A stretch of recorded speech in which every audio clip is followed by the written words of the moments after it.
let's talk about why our goal setting doesn't tend to work sometimes.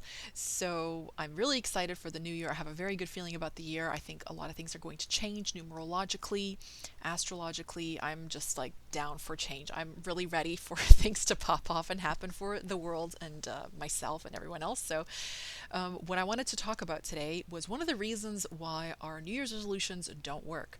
I got a bit of a head start this year around September, October, really thinking about how I can do more. So, for those of you who don't know, I have a monthly call group at the first Saturday of every month. I did it for the first time ever this year, thinking about how we can talk about our goals and hold ourselves accountable. And not much really, some things happened for me, but not the way that I thought that they would. And so I bought some books, I tried some different methods, I thought about them. So I've made this monthly plan and presentation, including not just psychological goal setting type things like very coachy, but also using astrology, etc., on how to actually have the year that you want to have. So I called it Your Best Year Yet because every time I sign a birthday card, I always say, I hope it's your best year yet. So I thought I would call it that. But what was interesting to me was I came to the realization of how many of these things I was doing what we would call wrong. And so as I thought, okay, I have this resolution for this year, but I've had it since 2018 or 2020, and I still haven't done it, or I'm not even close, or I kind of gave up.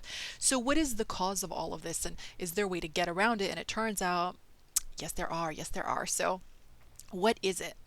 So why some of our New Year's resolutions don't work, one of the reasons is that you're actually not being time specific.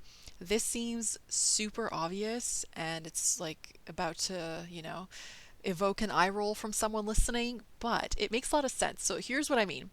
Think of the words that you use and say you say, like me, I would say, I want to read more. That's all I do is read books. I read books at an alarming rate, but it's like, I want to read more. But what does that mean? And what does that actually look like? You don't know. You just say, I want to read more. It's really ambiguous. It's somewhere out there. It's like in the ether. You don't really have some kind of like notion of what that's like. Or I'll say, like, I want to get fit. I want to improve my flexibility. So what? Here's another one. Eat better. So if you take weight loss as an example or fitness, you'll say, go to the gym more, get a trainer, start running, whatever, okay? So maybe you'll go to the store and get the appropriate like pants and shoes, but then nothing really makes manifest because you haven't signaled to your mind that there's any type of like urgency. And it doesn't have to be urgent in terms of like putting fear, paranoia in you, but it does have to have some kind of tangible, translatable, applicable instruction or formula. It has to produce a result. So let's say if, today is late December, let's say that it's actually 1313, so that's a good number of transformations. So that's probably going to happen because I believe in omens. But let's say from January 1st to June 30th, you say in the first 6 months, I want to lose whatever, 20 pounds, or I want to gain X amount of muscle or eat more or whatever, right? That's fine, but that's somewhere out there. So what you do between now and then is really going to determine that. So you have to incrementally break it down. Do you go to the gym once a week, twice a week? And then you have to be very realistic. Okay, if you get sick or you have a work trip, you're going to miss that window, but the point is to keep going. So timing in this sense makes a lot of sense because you actually apply some real life or real world instructions to your desire, and then once you work towards it, then some results have to come true, no matter how small or minuscule. If you say I want to read more, doesn't really mean much because you're not holding yourself to that. But if you time it and you say I want to read more before bed every night, well, now when you're going to bed, you're like, oh, didn't I tell myself I was going to read more?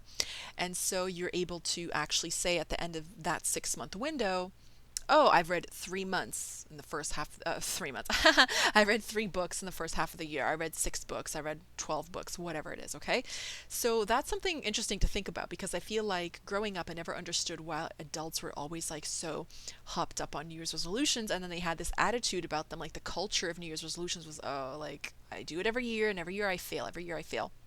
And I thought, well, what's the big deal and how bad can it be? And then now that I'm an adult, I was like, oh, I just never really learned to apply my goals, and I've learned to apply my desires to real life and actually get what I wanted from it. So now that I've done all of that, and if you would like to join, just FYI, it's still on my Etsy, your best year yet. You can sign up, and we have a WhatsApp group. We're going to text and stay in touch and encourage one another, and we have the 12 months outlined for what's required for us, or from us, I suppose, individually, and we can hold each other accountable and brainstorm and network and all these things. So I wish you a beautiful 2024, and I hope that all your resolutions come true now that you know how to set them properly. I wish you the best. Happy New Year, and bye.